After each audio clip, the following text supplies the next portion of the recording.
creating a force for change, but also trying to permeate that patriarchy, that power structure? And is that a part of the calculation of your art? Oh, absolutely. I like to make men uncomfortable. I enjoy making men uncomfortable. It is important to be able to look into the eyes of a man and say, I am here, and recognize that. And recognize that I am working to bring something that makes you uncomfortable, and it should make you uncomfortable because you need to change your attitude. What happened? Like, what did they add? Imagine if a man said that. Well, these are people that live with an eternal chip on their shoulder. It's so crazy. Telling a majority male audience you don't like them. Yeah, it's like Star Wars. Most people that like Star Wars are probably guys. Like, it's so crazy to me that, like, why is this even a question? Well, Asmund, the reason why this is a question is because what we're dealing with are foreign invaders into nerd culture. Whether it's anime or video games or comic books, what we have are people that don't care about comic books, don't care about video games, don't care about Star Wars, have no connection to it, no love for it. They don't respect George Lucas. They don't respect the giants that have built up the gaming industry. They don't care. They have no love or passion for that at all. What they care about are politics and posturing and themselves. Very much themselves. So when this woman is directing a Star Wars movie, it's not about Star Wars, it's not about the legacy, it's not about the lore, it's not about the fans, it's about her and her PR and her politics and her trying to look good to idiots like Jon Stewart and other people in the media so that she can come across as raising her profile. That's what this is. It is the entertainment Game of Thrones. It's all about one-upsmanship. And nobody in these conversations are talking about what's best for the show. Is this sort of feminist activism, is that really what's best for Star Wars right now, as we are divided as a fan base about what to do next? Is that really the best thing to do? Is that really the best way forward? Well, most people would say no, it's not. So if the vision for the future of Star Wars is so fatally flawed, why does Disney not step in to put a stop to this? To put the kibosh on this woman, making the situation worse, and understand they have to be aware that this isn't going to work. They have got to be aware of that. So this is even more insulting because there is no logical reason why this decision was made. There is no series of rational conclusions that you can make that lead to this. Because you have to know that the sequels are mocked relentlessly because they're not just bad Star Wars movies, they're bad movies. That is the worst trilogy of movies I've ever seen. There is no cohesion or unity, and I mean that in terms of the writing. From director to director, Rian Johnson was undoing things that J.J. Abrams had done, and then J.J. Abrams comes in and undoes what Rian Johnson does. You know, you have directors that are having a petty Twitter argument on the big screen. And the ones that suffer are the fans. Because Star Wars Theory, one of the biggest YouTube channels, you see that guy recently? He's at his wit's end. When a fan of Star Wars is driven to that point, you have made a series of colossal mistakes. But I'll tell you what, it's not too late. The first thing that you do is you scrap this woman's project and you condemn her words. You do it tomorrow. You say, we're not looking for this sort of divisive, radical political statements. We're only interested in making quality Star Wars content. And you start there and you build from the ground up. You rebuild Star Wars. You go back to the old Republic. You start building up characters using Revan and Bastila and HK-47 to lay in a foundation for a new generation of Star Wars that is built on the core of what George and the people at BioWare built up for years, decades. That's what you do with Star Wars. You turn it into a money-making machine and a culturally relevant franchise. Whereas now, it is not culturally relevant. It is not a moneymaker. It's a straight-to-streaming service filler franchise, which is almost inconceivable when you imagine that just 10 years ago, this franchise would have made over $1 billion on any movie that it put out.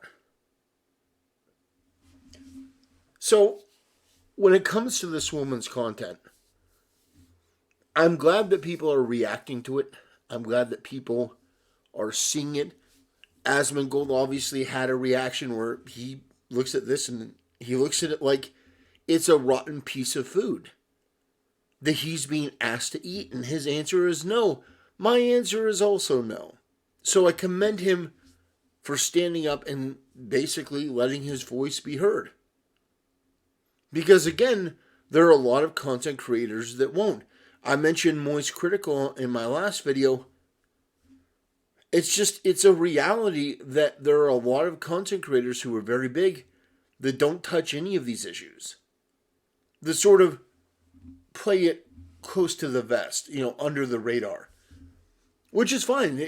Content creators can talk about whatever they want, but I've just noticed the trend that these people are allowed to say anything they want about fans, disparage them in any way.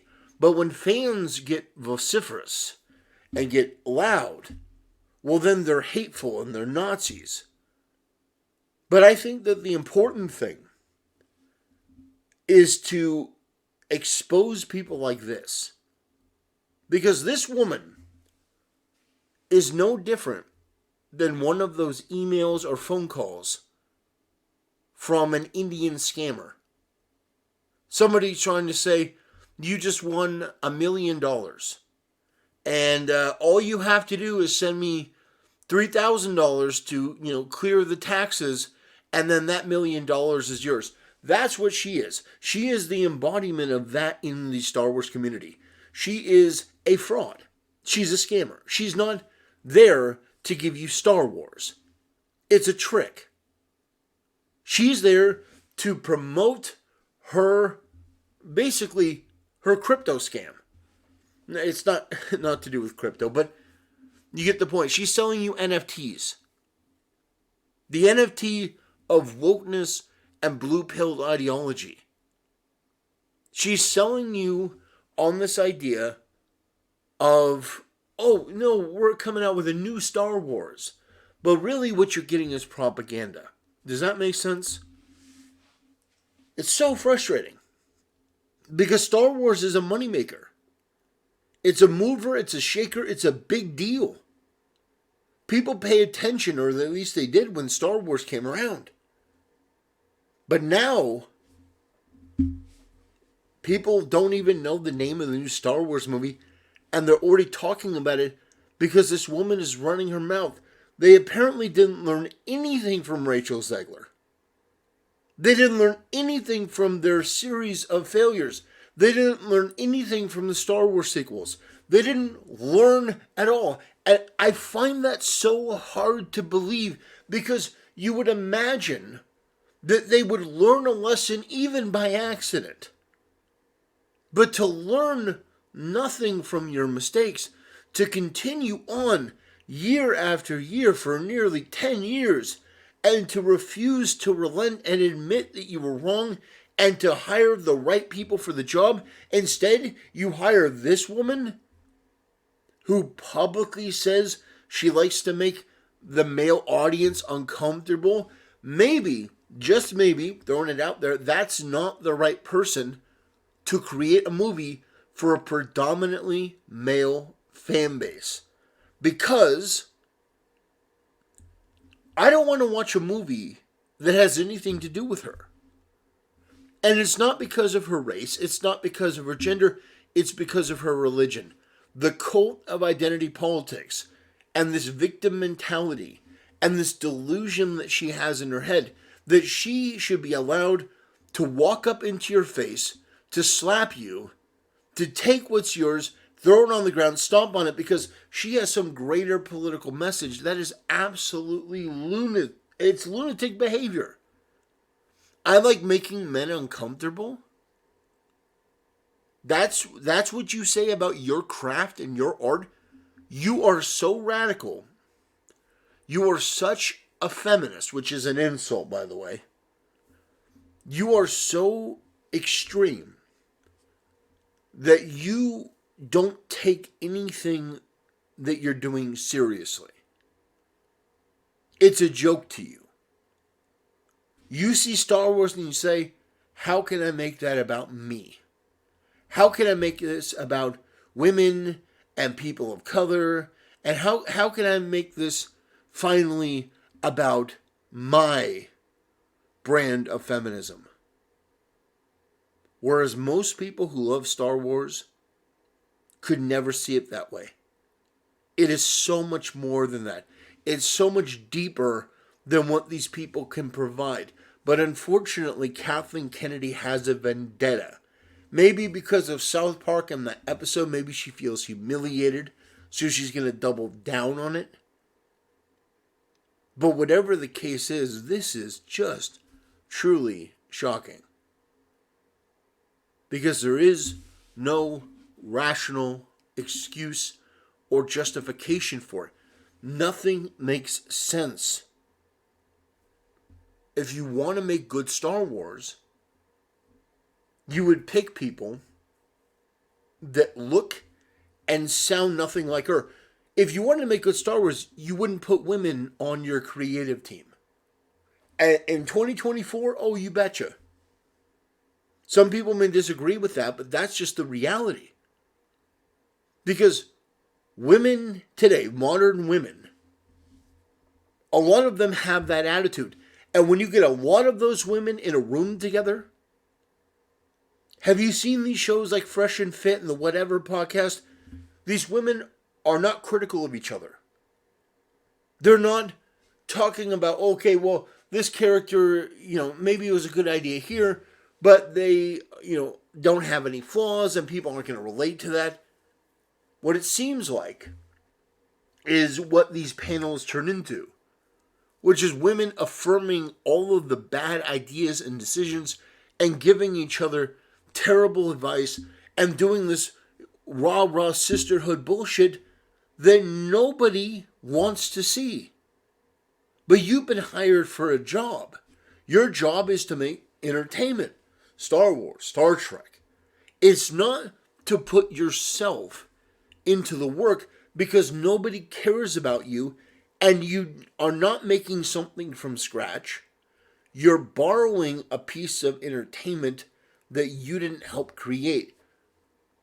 You should be a good steward of that entertainment.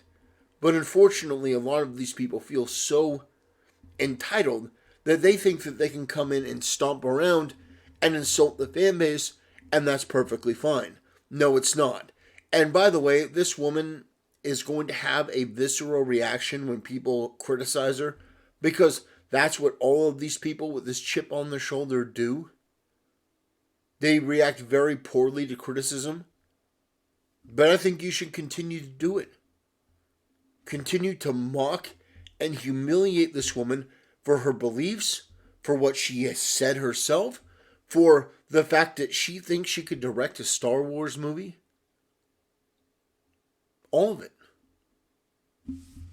Make her feel unwelcome because she's not welcome. And none of these feminists are welcome. None of these people that want to wipe their ass with Star Wars or other forms of fan entertainment and nerd culture, they're not welcome. We need to start being better gatekeepers and keeping these people far away because they're poison. They are toxic, radical poison. And they have no place in these spaces. These are for spaces of people who are far more intelligent and decent and looking for something far beyond the mundane, platitudinal, toxic garbage that this low IQ, low value woman spews out at anyone who will listen. Anyway, that'll do it, ladies and gentlemen. I appreciate you watching, and I'll see you next time.